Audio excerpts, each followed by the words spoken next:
कि हम लोकतंत्र खत्म करके अब राजतंत्र की ओर जा रहे हैं। नरेंद्र मोदी जिस तरफ जाना चाह रहे हैं वो राजतंत्र की तरफ जाना चाह रहे हैं, जहां वो सिर्फ चाहते हैं कि बीजेपी की लोग ही उनको दिखाई दे। कृष्ण जी संदेश लेके गए थे दुर्योधन के पास और दुर्योधन को काफी समझाया और उसके बाद एक चीज उनको कहा कि जब मनुष्य का नाश आता है, जब नाश मनुष्य का आता है तो पहले विवेक मर जाता है। इसका मतलब ये हुआ कि जब नरेंद्र मोदी जी जिस तरीके से जिस रास्ते पे जा रहे हैं, जब उनका नाश और उनका खत्म होने वाला उनका समय आ गया है तो उनका विवेक और बुद्धि मर गया है, इस तरीके से लग रहा है। आज से एक हफ्ता पहले लोकतंत्र के मंदिर और मस्जिद कहे जाने वाले हमारे संसद भवन पे हमला हुआ। एक हफ्ता पहले हमला हुआ, कुछ लोग आए और वहां पे अंदर घुस गए 13 दिसंबर को, और उस पे अगर सवाल पूछ रहे हमारे कांग्रेस पार्टी के लोग, अलग अलग पार्टी के सांसद, तो बीजेपी के लोगों उनको निलंबित किया जा रहा है बीजेपी के लोग द्वारा, नरेंद्र मोदी द्वारा। 141 सांसद, पहली बार देश में ऐसा हुआ है कि 141 सांसद निलंबित किए गए हैं देश के सांसद से।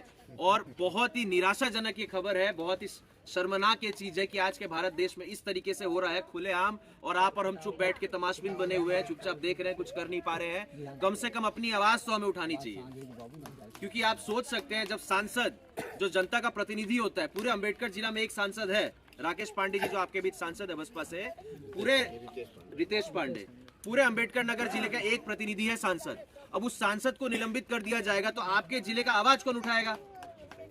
141 सांसद जिनको जनता चुन के लाई है, वोट दे के लाई है। नरेंद्र मोदी कौन होते हैं उनको निलंबित करने वाले? जनता उनको चुन के लाई है, वो अपने जनता का सवाल पूछ रहे हैं और आपसे वो सवाल पूछ रहे हैं कि एक हफ्ता पहले संसद पे हमला हुआ, उसका आप जवाब दिए बगैर आप संसद को निलंबित कर रहे हैं। सबसे शर्मनाक चीज है, बीजेपी का विधायक हो, बीजेपी का सांसद हो, एक हफ्ता पहले जब संसद में लोग घुसे तो बीजेपी के सांसद का नाम आया कि उसने इन लोगों का पास बनाया है। आपने एक बार भी, प्रधानमंत्री होने के बावजूद एक बार भी आपने नहीं कहा कि भाई कैसे लोग आए, क्या हुआ। ये आपका पता चलता है कि देश के प्रति आप कितना निष्ठावान है। राहुल जी और देश के सांसद अगर सवाल पूछ रहे हैं तो हमारा ये भी फर्ज बनता है कि हम भी उनके साथ खड़े रहें, क्योंकि जब देश के संसद पे बहुत बड़ा ये मसला है, वहां हमला हो गया तो आप और हम तो कहीं से सुरक्षित नहीं है। ये बात हमें समझना पड़ेगा, पहली बात। और मैं एक चीज और कहना चाहूंगा, जो मोदी के सपोर्टर हैं, जो बीजेपी के सपोर्टर हैं, 141 सांसदों को तो आपने निलंबित कर दिया, लेकिन भारत देश की 141 करोड़ जनसंख्या को आप मुंह बंद कैसे करेंगे, मुझे बता दीजिए।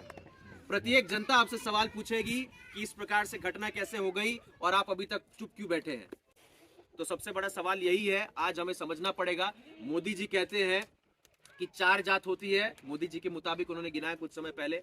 उनकी बात तो सुनना नहीं चाहते हम लोग, लेकिन थोड़ा सुनते रहते हैं कि भाई जनता के बीच में क्या मैसेज देने का प्रयास करते हैं वो। तो मोदी जी ने कहा कि मेरे लिए जाति होती है गरीब, महिला, किसान और युवा। ये 4 जाति गिना दी बाबूजी, आप लोग ध्यान दीजिएगा।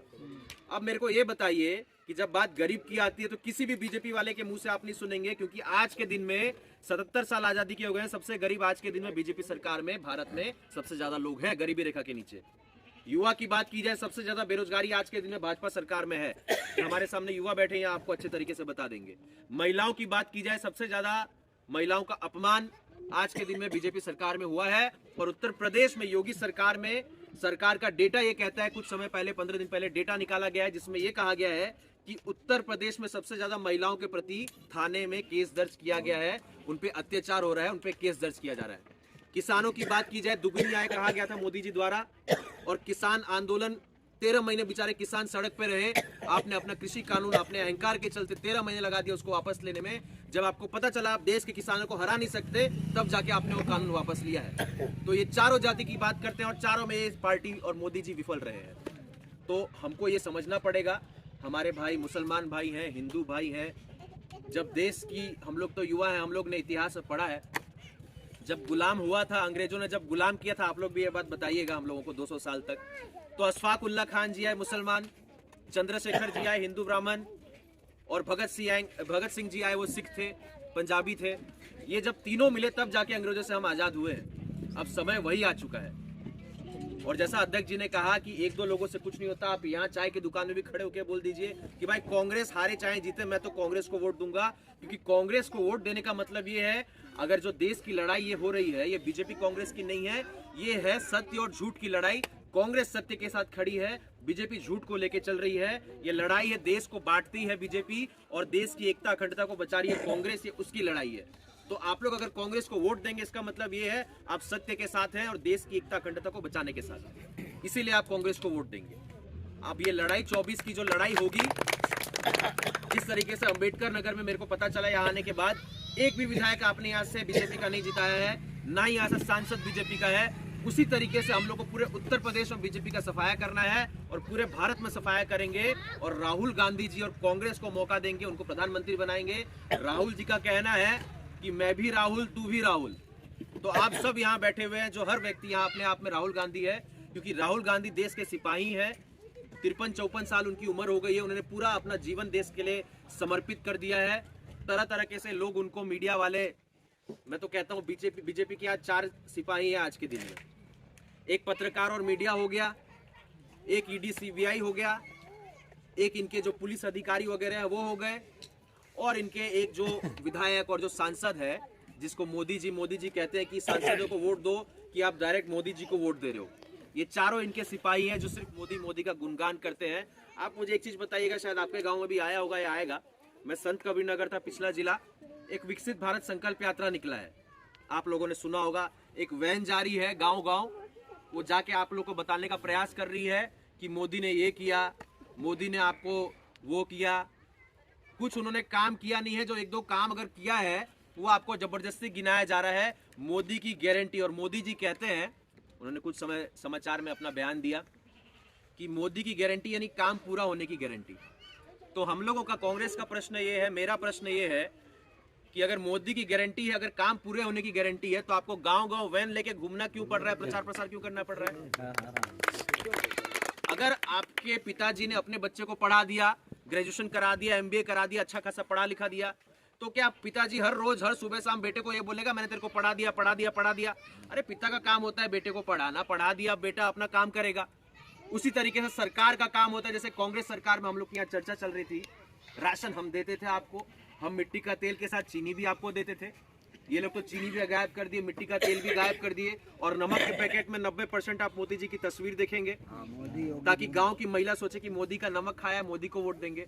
लेकिन आप लोगों को ये नहीं पता कि आप ही के खेत का अनाज और राशन लेके आप ही को दे रहे हैं, और 5 किलो राशन में एक भी व्यक्ति मुझे बता दे उसका काम चल जाता है 4 किलो में। उसके बाद आप जाके बाजार से लेते हैं, उसका 10 गुना रेट देके आ रहे हैं। और आपके बीच जो किसानों का बीज कहा गया था, जो आप लोग का कट्टा होता है यूरिया का, उसको 50 किलो से 45 किलो की बोरी कर दी गई है। डीजल का दाम बढ़ा दिया गया। आप सिंचाई का समय चल रहा है, आप लोग को पता होगा डीजल का दाम बढ़ने से आप लोग को कितना नुकसान है। तो ये लगातार आप लोग के पॉकेट से ही चीज लेके आप लोग को दे रही है, और रोजगार की गारंटी गांव गांव घुमा रही है। और मुझे तो पता चला एक गांव में 30 से 40 हजार खर्चा हो रहा है एक गाड़ी के आने जाने में। तो नरेंद्र मोदी जी का गारंटी मतलब काम ना होने की गारंटी, मैं तो ये मानता हूं।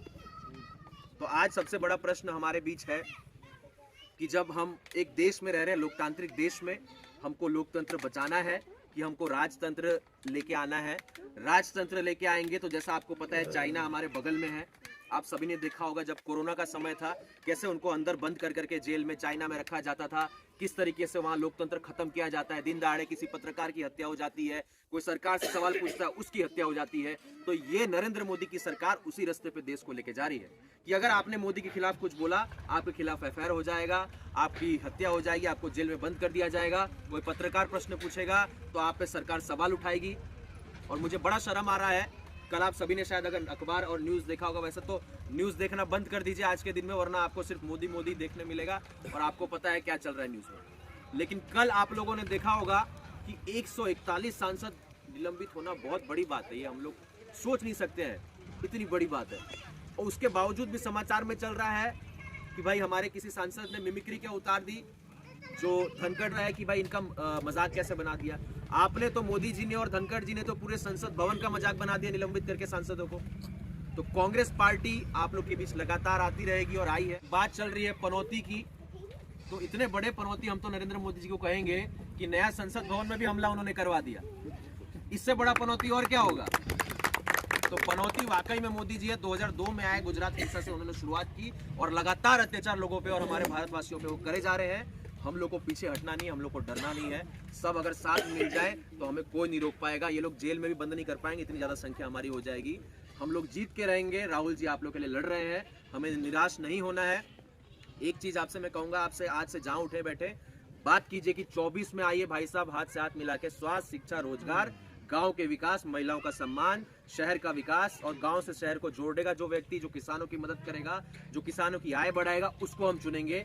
जात और धर्म पे हम वोट नहीं देंगे। आपके बीच मायावती जी आ जाए, कहे कि मैं दलित हूँ मुझे वोट दे दो, कभी मत देना, क्योंकि मैं ब्राह्मण हूँ। अगर कहूँ सामने वाले को आप ब्राह्मण हो मुझे वोट दो, तो मुझे पता है वो ब्राह्मण है इसीलिए वोट दे रहा है। आप समझिए इस चीज को। मैं आपको काम नहीं करके दूंगा। और मैं आपके बीच कहूँ कि स्वास्थ्य, शिक्षा, रोजगार दूंगा, आप मुझे वोट देंगे तो मुझे आपको काम करके देना पड़ेगा। ठीक है, इसलिए दलित हो तो मायावती को पीछे नहीं जाना है, समाजवादी के पीछे यादव हो तो नहीं जाना है। हमारे वहाँ पूर्वांचल में ओम प्रकाश राजभर एक है, अलग अलग पार्टी अपनी जात बिरादर की सबने बना रखी है। कांग्रेस पार्टी है जो सब जात को लेती है, सब धर्म को लेती है। हमारे यहाँ मुसलमान भाई हमारे पार्टी में है, हम हिंदू हैं, हमारे भाई हिंदू हैं, सब मिलजुल के रहते हैं।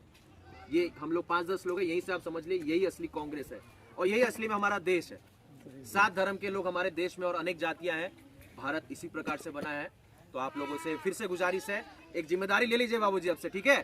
थोड़ा हमको मजबूत होना है और मजबूत आप लोगों को होना है। आपके बच्चों का भविष्य का बात है, इनकी शिक्षा हमें करनी है। 18% सरकार टैक्स ले रही है शिक्षा पे। 100 रुपया आप दे रहे हैं सरकार बच्चों के स्कूल कॉपी पे, फीस पे, कलम पे। हमारे प्रिंसिपल साहब भी बता पाएंगे, स्कूल चला रहे हैं, मजबूर है क्या करें। 18 रुपया आपसे सरकार ले लिए 100 रुपया पे। हमारे युवा साथी बता पाएंगे रोजगार। और सबसे बड़ा प्रश्न तो मेरा ये रहता है कि भाई हमारे उत्तर प्रदेश के लोगों को बाहर क्यों जाना पड़ता है नौकरी के लिए। सबसे बड़ा प्रश्न उत्तर प्रदेश में ये उठना चाहिए। हमारे युवा जो है, जो अंबेडकर नगर के युवा है, क्यों दिल्ली, कलकत्ता, मुंबई, बेंगलोर जाएंगे। हमको आप जिले में नौकरी दो। क्या कमी है हमारे जिले में?